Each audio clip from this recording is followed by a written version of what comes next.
네, 여러분 반갑습니다. 네, 오늘은 AT 마드리드와 그리고 이제 말라가 경기에서 이강인 선수가 경기를 지배한 방법에 대해서 좀 설명을 드리고자 영상을 만들어 봤습니다. 네, 먼저 가볍게 이제 AT 마드리드랑 이제 말라가의 이제 어떤 공격, 수비 이런 거를 보면은 먼저 AT 마드리드는 이제 평소와 마찬가지로 5-3-2 아니면 상대 이 수비형 미드필더가 내려가면은 11번이 올라가서 5-2-3 경기를 많이 보여줬습니다. 예를 들면 이 상태에서 이렇게 대인마크를 다 하고 한 명도 수비가 빠짐없이 마크하는 형태를 보이면서 수적으로 1대1 상황을 이제 뭐 2대1 상황이 놓이거나 그런 상황을 만들지 않고 반드시 한 명씩 마크하는 모습을 보여줬습니다. 상대 수비형 미드필더가 이렇게 내려오면은 11번도 올라가서 이제 5-2-3 수비를 하는 모습을 보이고 상대 수비가 내려가지 않으면 똑같이 5-3-2 수비를 함으로써 상대를 계속해서 대인 마크하는 형식을 보일 수 있습니다. 옛날에 5백 하면은 되게 수비적인 축구라고 생각할 수 있는데 최근 들어서는 아스널도 그렇고 이렇게 5백을 세우는 경우가 많은 것 같습니다. 아무래도 현대 축구에서는 이제 윙백까지 다 올려서 5명이 공격하는 경우가 많다 보니까 아예 이거를 상대에게 실점하지 않기 위해서 수비할 때는 5명이 수비를 하고 공격할 때는 재빠르게 이제 윙백들이 올라감으로써 공격 자원을 채워주는 그런 모습들을 많이 보이고 있습니다.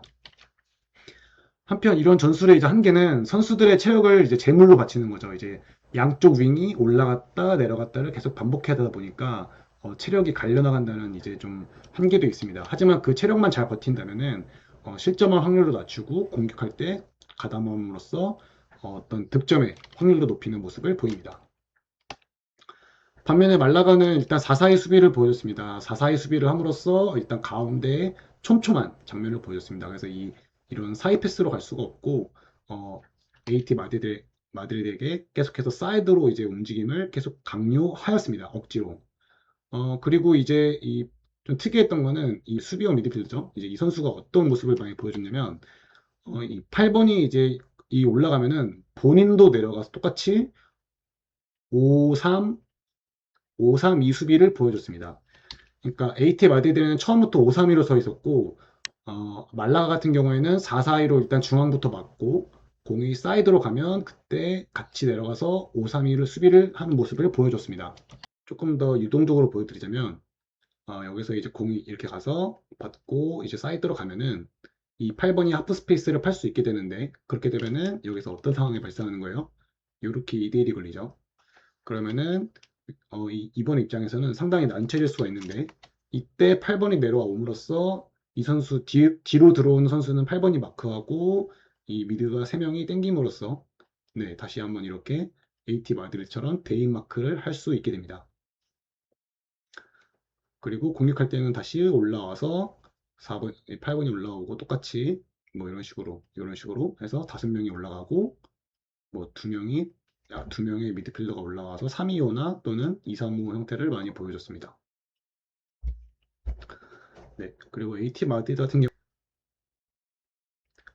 반면 이제 그 아틀레티코 마드리드가 이제 공격할 때는 똑같이 요 앞에 이제 2명밖에 없는 상황을 이용을 해서 이렇게 올라옴으로써 드리블을 치고 3대2 상황을 만들어서 이 가운데서 승부를 보거나 아니면은 이렇게 공을 줘서 여기서 2대1 상황을 걸거나 네, 이런 식으로 했는데 어, 이번 경기 같은 경우에는 이제 말라가가 아무래도 조금 상대적으로 약팀이라고 느껴진 부분이 뭐냐면은 역습 상황이나 이제 상대가 빌드업을 하는 상황에서 이제 이렇게 2선과 3선이 벌어지는 경우가 많았고 그렇지 않으면 1선이 너무 많이 앞으로 튀어나감으로써 1선과 2선이 멀어져 버리는 그런 모습을 많이 보였습니다. 그러니까 아틀레티코 마드리드 같은 경우에는 이제 이 틈이 굉장히 어떤 촘촘하게 있었던 반면에 말라가는 1선과 2선 간의 간격이 되게 멀어지는 모습을 많이 보이기도 했고 2선과 3선 간의 거리도 멀어지는 모습을 많이 보였습니다. 확실히 이런 부분에서 시메오네가 왜 명장인지를 알 수 있는 부분이었고 선수들의 어떤 그 위아래 움직임도 되게 쉽지 않았을 텐데 열정을 많이 느낄 수 있었던 부분입니다. 네, 이제 전술은 포메이션은 이 정도로 가볍게 설명하고요. 이제 전반전 초평부터 다시 시작하겠습니다. 전반전 초평은 일단 공격 같은 경우에는 골대 앞까지는 자주 갔지만 골은 많이 못 넣었던 마드리드. 그리고 서로 5-3이나 또는 4-4-2, 아까 설명드렸던 것처럼 4-4-2를 하다가 5-3-2로 바꿔서 굉장히 서로 이제 좀 굉장히 수비를 빡빡하게 하다 보니까 득점이 나오지 않고 좀 다소 지루한 경기 모습을 보여줬습니다. 네, 여기서 보시면 아까 말씀드렸다시피 이제 역습 상황인 것 같은데 일단은 수비가 3명밖에 없고 여기도 늦게 복귀하고 있는데 더 문제는 이선. 이선도 복귀가 늦습니다. 그러다 보니까 수비가 5명인데 공격도 지금 5명이라서 수적 우위를 갖고 수비를 하는 게 아니라 이제 1대1 상황에서 이제 수비를 하는 이제 수비나 공격을 해야 되는 모습을 보여주는 모습입니다. 이제 아무리 좀 늦게 내려오고 있긴 하지만 어쨌든 간에 이미 앞서 있기 때문에 말라가 같은 경우에는 수비하는 입장에서 굉장히 좀 난처한 입장을 보일 수밖에 없었습니다.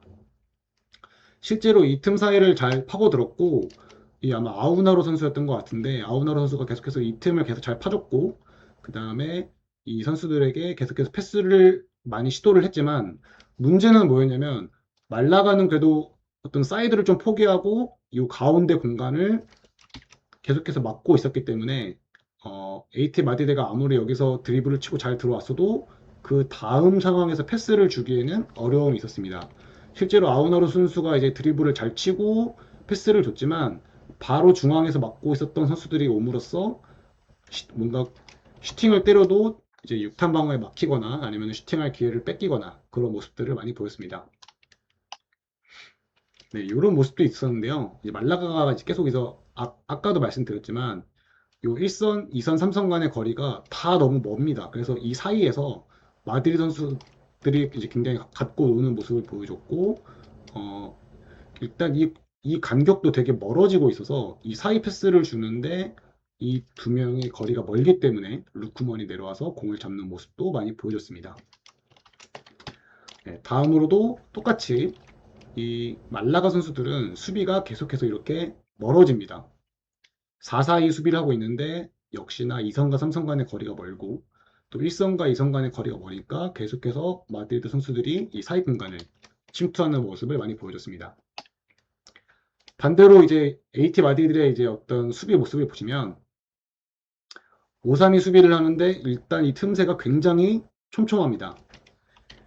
네, 촘촘해서 일단 이 사이에서 어떻게 공을 받아도 돌 수 없고 역시나 이 말라가 선수들도 사이드로 일단은 내보내야 되는 상황이 벌어집니다. 왜? 5-3이다 보니까 상대적으로 수적으로 부족한 이 1선과 2선 여기 사이드의 공간이 많기 때문에 이쪽으로 계속해서 공을 나가게끔 말라가를 강요했습니다.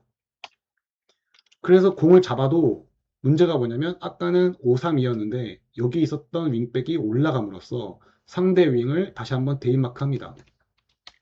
AT 마드리드나 이제 최근에 이제 아스날의 이제 수비 움직임을 보면 절대 수비수 한 명이 2대1 상황에 걸리지 않습니다. 대부분 다 대입마크를 잘 하기 때문에 대부분 다 1대1로 수비하고 또 여기가 뚫려도 즉시 와서 드리블을 치더라도 즉시 수비를 이제 보충을 해줘서 바로 이제 빼앗는 모습들을 많이 보여주었습니다. 계속해서 말씀드리지만 아틀레티코 마드리드의 어떤 수비의 어떤 조직력은 굉장히 뛰어났고 어떤 이 틈새가 쉽게 잘 보이지 않았습니다. 그래서 말라가도 고전을 했고 사실 AT 마드리드에게 기회가 많았는데 아무래도 말라가가 이제 계속해서 가운데로 오는 패스를 이제 좀 집중적으로 막다 보니까 윙 쪽에서는 뚫렸어도 결국에는 가운데서 다시 뺏겨버리는 서로 좀 답답한 경기들을 많이 보여줬습니다. 네, 똑같은 상황인데요. 이제 이렇게 5, 3, 2 수비를 하는데 역시나 윙 쪽은 일단 포기하더라도 가운데 수비를 막다 보니까 아무리 아우나로 선수나 여기 이제 왼쪽에 있었던 선수들이 아무리 여기서 드리블을 잘 뚫어도 공을 줄 수 있는 공간이 없습니다. 근데 계속해서 이제 이 선수들은 가운데로 뭔가 패스를 주려고 시도를 많이 했고 여기서 뭔가 계속해서 슈팅을 때려보려고 하지만 계속해서 육탄 방어에 막히거나 또는 인터셉트를 당하면서 좀 공격적으로 아쉬운 모습들을 많이 보였습니다. 예, 역시나 마찬가지인데요. 계속해서 똑같은 장면입니다. 네, 지금 이선이 내려오지 않아서 지금 이 공간이 많이 비죠. 원래는 5-3-2 수비를 해야 되는데 지금 두 명이 아직 덜 내려온 상태라서 이쪽에서 수적 우위를 갖고 있죠. 근데 문제는 이 선수가 다시 또 드리블을 쳐서 이쪽으로 공을 주려고 하는 움직임을 이제 예측을 하고 말라가 선수들이 이제 패스를 하면 바로 앞으로 달려나가서 인터셉트를 하거나 육탄 방어를 해버리니까 마드리드 입장에서는 똑같이 계속해서 전반전에 아쉬운 장면들을 많이 보여줬습니다. 네, 이제 그 다음에 후반전으로 넘어가는데요. 이제 후반전의 총평은 이제 이강인 선수가 바꿔놓은 경기의 흐름입니다. 이제 전반전 같은 경우에는 제가 지금까지 말씀드렸던 것처럼 말라가가 아무래도 좀 윙 쪽을 포기하고 가운데로 오는 패스를 계속해서 의식을 하니까 이강인 선수는 이런 식으로 이제 경기를 대체합니다. 니네 안 나와? 응, 안 나오면 때려버리면 그만이야. 이제 아무래도 이제 뭐 장거리 그런 슈팅이나 아니면 이제 뭐 크로스 능력이 굉장히 좋은 이강인 선수이기 때문에 상대 선수들이 이제 가운데 내려앉아서 중앙 집중력 수비를 하니까 그냥 본인에게 본인이 이제 골을 찰 수 있는 기회가 생겼을 때 본인을 마크한 선수가 없으니까 그냥 슈팅을 때려버리는 장면을 초반에 많이 보여줍니다. 그래서 교체하자마자 상대가 이런 식으로 조금 더 가운데에 몰집된 수비 형태를 보여주니까 이강인 선수는 무리하게 이 전반전처럼 가운데 패스를 쑤시지 않고 그냥 본인이 직접 여기서 슈팅으로 상대 수비를 간담을 선언하게 만듭니다. 두 번째로는 뿐만이 아니라 두 번째 상황에서도 원래 이렇게 4-4-2 수비를 함으로써 중앙 집중력, 이 공간을 절대 뚫리지 않겠다는 식의 말라가가 수비를 했었는데 그러자 이강인 선수도 무리하지 않고 본인한테 나오지 않고 이 간격을 계속 유지를 하니까 어떻게 하는 거예요? 본인과 수비 사이에 이 거리가 생기는 만큼 그냥 바로 슈팅을 때려버립니다. 또 다음 장면에서도 이강인 선수한테 수비가 늦게 달라붙자 이제는 날카로운 크로스로 이제 거의 거의 골에 가까운 기회를 만들었지만 역시나 골키퍼한테 막혔나 뭐 아무튼 그래서 아무튼 공격 굉장히 위험한 장면을 보여줬습니다. 이렇게 이제 이강인 선수가 장거리 슈팅과 이제 장거리 이제 어떤 크로스로 계속해서 날카로운 모습을 보이니까 상대 수비 입장에서는 이제 학습하게 됩니다. 내가 나가지 않으면 어떻게 된다? 아, 이강인 선수가 슈팅을 때리거나 아니면 크로스를 올려서 위험한 장면이 나오겠구나. 그러면 지금 전반전처럼 이렇게 내려앉아서 4-4-2 수비를 할 게 아니라 한 명이 튀어나와서 이강인 선수를 마크해야 되는구나.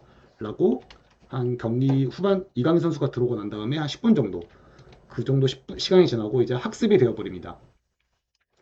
이강인 선수가 이제 되게 놀라웠던 게 이런 수비의 움직임을 바로 파악하고 어떤 장면을 이제 골 장면인데 여기서 이제 골이 이렇게 전환이 되고 똑같이 상대는 이렇게 원래 같았으면은 이렇게 이 가운데 공간을 촘촘하게 막아야 되는데 이강인 선수가 슈팅도 좋고 크로스 능력이 좋다는 걸 알고 그것을 막기 위해서 바로 달려드는 수비를 합니다. 원래 같았으면 이 수선수가 뒤에 있고 이 선수도 가운데를 지키면서 전반전처럼 이렇게 가운데를 막고 있어야 되는데 이강인 선수가 여기서 슈팅을 날릴 수 있으니까 어떻게 하는 거예요?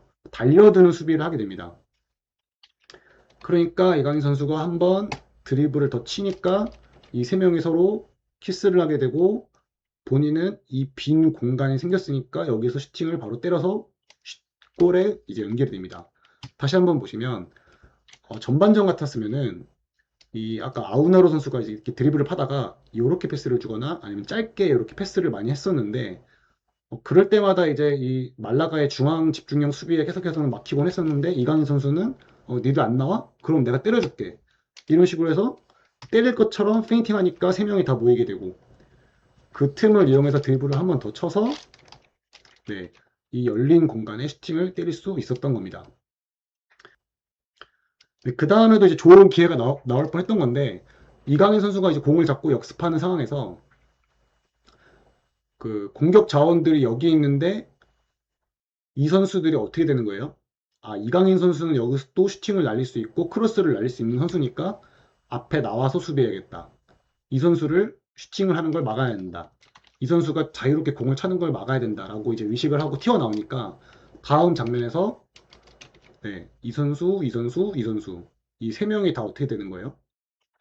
이강인 선수의 슈팅이나 크로스를 막기 위해서 다 튀어나오는 거죠. 그러니까 계속해서 이 세 명이 비게 됩니다. 그러니까 혼자서 지금 이 세 명을 끌고 이제 드리블을 통해 고정시킴으로써 세 명을 고정시키니까 반면에 우리 팀 두 명은 굉장히 자유로워지는 모습을 보입니다. 이강인 선수는 여기서도 역시나 정말 좋은 선택을 했던 게 패스를 통해서 순식간에 루크먼에게 프리 찬스를 주었고, 예, 본인한테 세 명이 끌려 있었기 때문에 상대방 이제 상대적으로 이제 앞에 있었던 두 명이 여유로운 상황을 이제 맞이했고 슈팅을 때리지만 여기서 막혀 버립니다. 루크먼 선수 이제 이강인 선수의 첫 번째 어시를 이제 좀 하늘로 날려버린 좀 아쉬운 장면이었습니다. 이렇게 좋은 모습도 많이 보여줬지만 이강인 선수의 좀 이제 아직 적응이 되지 않았다고 느낀 부분은 AT 마드리드의 장점은 이제 아무래도 수비적인 조직력인데 5-3-2 수비를 하는데 이강인 선수가 아쉽게도 다소 앞에 있다 보니까 이 공간이 빔으로써 상대 말라가 이제 톱 선수가 여기서 공을 잡고 돌아서 슈팅을 또 때리는 장면을 보여줬던 것 같습니다. 그래서 여기서 이제 이강인 선수가 조금 더 적응을 한다면 아마 이강인 선수가 앞에 가 있지 않고 오히려 뒤로 가서 촘촘한 수비를 하고 상대를 뒤로 몰아내는 빌드 다운을 강요하는 수비를 하지 않았을까 싶습니다. 네, 오늘 장면 여기까지고요. 이강인 선수가 어떻게 경기를 뒤집어 놓았는지, 그리고 어떻게 득점과 어시 득점을 했고, 또 어떻게 어시 기회를 얻을 뻔했는지, 또 그런 장면들을 보았습니다. 네, 오늘 영상 분석은 여기까지 하고요. 또뭐 궁금하신 부분이 있거나 아니면은 뭐 경기 분석을 해봤으면 좋겠다. 이런 경기가 있으면 댓글로 달아주시면 감사하겠습니다. 네, 그럼 이것으로 마치겠습니다.